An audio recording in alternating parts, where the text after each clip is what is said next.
नमस्कार जोहारी, चलते हैं झारखंड की ताजा खबरों की ओर। लेकिन उससे पहले अगर आपने अभी तक इस चैनल को सब्सक्राइब नहीं किया तो सब्सक्राइब कर लें, जिससे कि आपको झारखंड की ताजा खबर रोजाना मिलती रहे। पहली बड़ी खबर, राज्य में ईडी की रेड में 1.5 करोड़ की जेवरात बरामद। ग्रामीण विकास विभाग के इंजीनियर वीरेंद्र राम हिरासत में लिए गए। एक अन्य व्यक्ति से भी होगी पूछताछ। प्रवर्तन निदेशालय की ओर से ग्रामीण विकास विभाग के इंजीनियर वीरेंद्र राम के रांची, जमशेदपुर सहित 24 ठिकानों पर छापेमारी की जा रही है। इस छापेमारी के दौरान ईडी को उनके घर से 1.5 करोड़ से अधिक के जेवरात मिले हैं। इसके अतिरिक्त मिल रही सूचना के मुताबिक ईडी ने इंजीनियर वीरेंद्र राम को पूछताछ के लिए हिरासत में लिया है। बताया जा रहा है कि एक अन्य व्यक्ति को हिरासत में ईडी ने लिया है। हिरासत में लिया गया दूसरा व्यक्ति आलोक रंजन है। ईडी सूत्रों की माने तो बरामद जेवरात के अलावा 20 करोड़ रुपए से अधिक की संपत्ति के कागजात भी बरामद किए गए हैं। आजसू पार्टी के राष्ट्रीय अध्यक्ष सुरेश महतो ने कहा कि आजसू विकास की बुनियाद पर आधारित राजनीति करती है, लोगों के दिलों में जगह बनाने की राजनीति करती है। पार्टी हर वर्ग को एक साथ लेकर चलने का काम करती है। उक्त बातें आजसू सुप्रीमो सुरेश महतो ने छावनी परिषद क्षेत्र के वार्ड 2 एवं दुसाद मोहल्ला में जनसंपर्क कर चुनावी सभा को संबोधित करते हुए कही और यूपीए पर निशाना साधते हुए आगे कहा कि आजसू लोगों को तोड़कर नहीं बल्कि जोड़कर चलना जानती है। आजसू ने जनता की हमेशा तरक्की के लिए कार्य किया है। राज्य के मुखिया के पुश्तैनी गांव में भी अगर सड़क बना है तो चंद्रप्रकाश चौधरी ने बनाया है। आजसू ने कहा कि शासन प्रशासन ने जनसेवा का कोई कार्य नहीं किया। शहरी क्षेत्र के वार्डों में सरकार की योजनाओं का लाभ नहीं मिला है। जैसी सरकार वैसी ही पुलिस का आचरण भी किया जाता है। बीजेपी सांसद संजय सेठ ने रांची राजधानी वासियों का आह्वान किया कि G20 के मेहमानों के समक्ष हम सभी अपनी राजधानी का सुंदर स्वरूप दिखाएं। इस बैठक की मेजबानी मिलना रांची के लिए गौरव की बात है। ऐसे में हम सभी स्वच्छता का ध्यान रखें और अपने शहर को सजाएं। हर नागरिक अपनी कॉलोनियों की साफ सफाई सुनिश्चित करें। अपने अपने घरों के सामने फूल वाले गमले लगाएं। 3 मार्च को अपने अपने घरों के आगे रंगोली जरूर बनाएं। 2 और 3 मार्च को घरों के सामने 2-2 दीपक जलाएं। जिन रास्ते से अतिथि गुजरेंगे उन रास्तों पर पुष्प वर्षा करें। गाड़ी चलाते समय प्रयास करें कि कम से कम हॉर्न बजाएं। यातायात नियमों का पालन करें। होटल संचालक अपने होटलों को बेहतर तरीके से सजाएं। झारखंड में गजराज का आतंक जारी है। झुंड से बिछड़े हाथी ने 12 दिनों में 16 लोगों की जान ले ली है। ताजा मामला झारखंड की राजधानी रांची का है। यहाँ पर झुंड से बिछड़े हाथी ने 5 लोगों को कुचल दिया, जिनमें से 4 लोगों की मौत हो गई। एक व्यक्ति गंभीर रूप से घायल है, जिसका इलाज रिम्स में चल रहा। सरकारी आंकड़ों के मुताबिक पिछले 12 दिनों में हजारीबाग, रामगढ़, चतरा, लोहरदगा और रांची जिले में हाथी ने 16 लोगों को कुचलकर मार डाला है। झारखंड के लोहरदगा, हजारीबाग, गढ़वा, लातेहार, चाईबासा और अब रांची में हाथियों का उत्पात जारी है। प्रशासन को ये पहले ही रांची के झटकी इलाके में हाथी के झुंड से बिछड़कर घूमने की जानकारी मिली थी। संभावित खतरे को देखते हुए रांची एसडीओ ने इटकी में अगले आदेश तक धारा 144 के तहत निषेधाज्ञा लागू कर दी थी। लोगों को घरों से बाहर अथवा सुनसान इलाके में जाने से मना किया गया था। राज्य में आईएएस अधिकारियों की ट्रांसफर पोस्टिंग। गढ़वा के नए डीसी बने शेखर जमुआर। प्रवीण टोप्पो को पलामू आयुक्त का प्रभार दिया गया है। भारतीय प्रशासनिक सेवा के अधिकारी शेखर जमुआर को गढ़वा का नया उपायुक्त बनाया गया। गढ़वा के डीसी घोलप रमेश गोरख कार्मिक प्रशासनिक सुधार एवं राजभाषा विभाग में योगदान देंगे। दक्षिणी छोटा नागपुर प्रमंडल के आयुक्त प्रवीण कुमार टोप्पो को पलामू प्रमंडलीय आयुक्त का प्रभार दिया गया है। स्कूली शिक्षा एवं साक्षरता विभाग के संयुक्त सचिव अभिजीत सिन्हा को दुमका का डीडीसी बनाया गया है। मनरेगा आयुक्त राजेश्वरी बी को झारखंड राज्य जल छाजन मिशन के मुख्य कार्यपालक पदाधिकारी का अतिरिक्त प्रभार दिया गया। राज्य के पोल्ट्री फार्म में बर्ड फ्लू के मामले सामने आने के बाद सरकार हुई अलर्ट। लोगों से चिकन न खाने की अपील की गई। बर्ड फ्लू के मामले सामने आने के बाद प्रशासन को एहतियात के तौर पर हर संभव मदद उठाने के निर्देश दिए गए। लोहांचल के फार्म में चिकन की प्रोटीन से भरपूर नस्ल, जिसे कड़कनाथ मुर्गा के नाम से भी जाना जाता है, इसमें H5N1 वायरस की मौजूदगी की पुष्टि हो चुकी है। झारखंड के बोकारो जिले के एक सरकारी पोल्ट्री फार्म में बर्ड फ्लू के मामले सामने आने के बाद सरकार अलर्ट है। पोल्ट्री फार्म से मुर्गियों और बत्तखों के सैंपल लेने के लिए एक मेडिकल टीम का गठन किया गया है। राज्य में बर्ड फ्लू की पुष्टि हो चुकी है। मुर्गियों को मारने के निर्देश दिए गए हैं। स्वास्थ्य महकमे में हड़कंप है।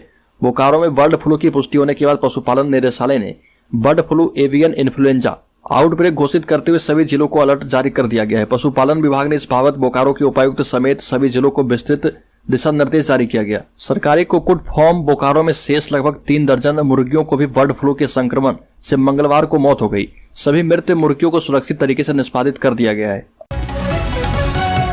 झारखंड हाईकोर्ट ने खारिज कर दी सरकार की अपील। कहा कि उच्च पद के लिए कराया गया काम तो उच्च पद का ही देना होगा वेतन। झारखंड हाईकोर्ट के चीफ जस्टिस संजय कुमार मिश्रा एवं जस्टिस SN प्रसाद की खंडपीठ में लिपिक का काम लेने पर वेतन भुगतान करने की एकल पीठ के आदेश के खिलाफ सरकार की अपील पर सुनवाई की गई। सुनवाई के बाद कोर्ट ने सरकार की अपील को खारिज कर दिया। कोर्ट ने कहा कि एकल पीठ का आदेश बिल्कुल सही है, इसलिए इसमें हस्तक्षेप करने की आवश्यकता नहीं है। कोर्ट ने माना कि काम अगर ऊंचा लेवल का कराया गया है तो ऊंचा लेवल का पैसा भी देना होगा। हल्के राज्य के धनबाद जिले में 1478 पदों पर भर्ती के लिए आवेदन शुरू। होमगार्ड बहाली में Jharkhand home defence corps Dhanbad ने होमगार्ड्स के विभिन्न पदों पर भर्ती निकाली है, जिसके लिए आवेदन की प्रक्रिया शुरू है।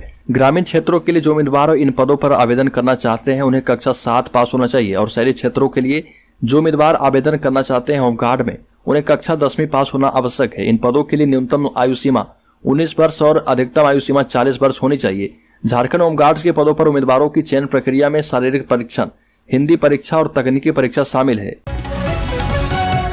राज्य के गढ़वा जिले के नगर उंटारी की घटना में सामने आया कि मौलवी के द्वारा बच्चों के साथ दुष्कर्म किया गया।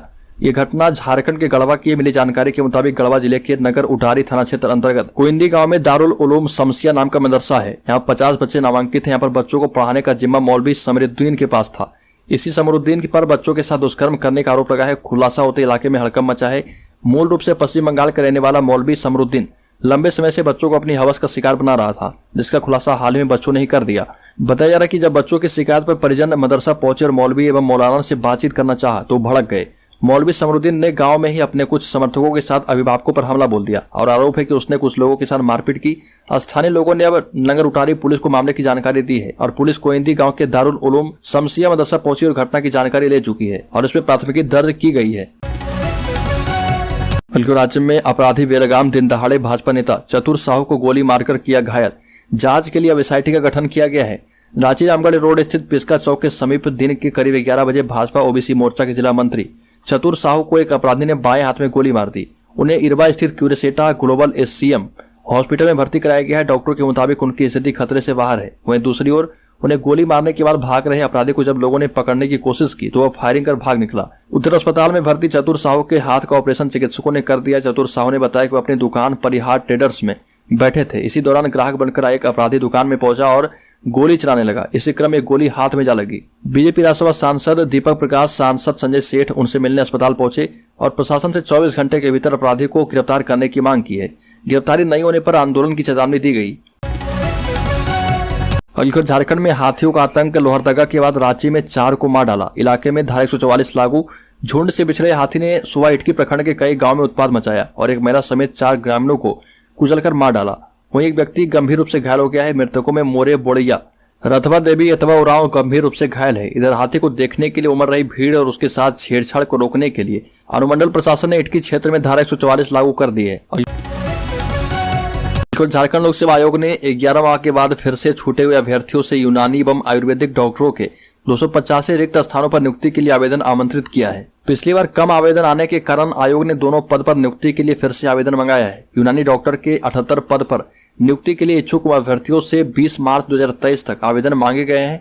परीक्षा शुल्क 20 मार्च 2023 की रात 11:30 बजे ऑनलाइन या डेबिट कार्ड से जमा कर सकते हैं, जबकि ऑनलाइन किए गए आवेदन की हार्ड कॉपी 31 मार्च तक आयोग कार्यालय में जमा कर सकते हैं। जेपीएससी के द्वारा तकनीकी शिक्षा निदेशक की नियुक्ति भी की जाएगी और इसके लिए आयोग ने योग्य उम्मीदवारों से 23 मार्च 2023 तक आवेदन मांगे हैं। उच्च एवं तकनीकी शिक्षा विभाग के प्रस्ताव पर ही आयोग के द्वारा निदेशक की नियुक्ति की जा रही है। राज्य में चीफ इंजीनियर वीरेंद्र राम के घर पर ईडी की छापेमारी जारी है। ईडी की टीम बरामद गहनों के मूल्यांकन में लगी है और ग्रामीण विकास विभाग के चीफ इंजीनियर वीरेंद्र राम के ठिकानों पर लगातार दूसरे दिन भी छापेमारी जारी है। वीरेंद्र राम के पूर्ववर्ती और वर्तमान सरकार में कई नेताओं से बेहतर संबंध है। जानकारी के मुताबिक वीरेंद्र राम के पास से एक पेन ड्राइव मिला है जिसमें काफी डेटा रखा गया है। उस पेन ड्राइव में ठेकेदार से पैसे लेने और कई नेताओं को पैसे पहुंचाने के सबूत हैं। वीरेंद्र राम के करीबी संबंधों के कारण आधा दर्जन से अधिक राजनेता ईडी की रडार पर आ गए हैं। जानकारी के मुताबिक ईडी बीते कुछ माह से वीरेंद्र राम को अपने सर्विलांस पर रखे हुए थी। सर्विलांस के दौरान भी कई नेताओं तक पैसे पहुंचाने की जानकारी ईडी को मिल चुकी है।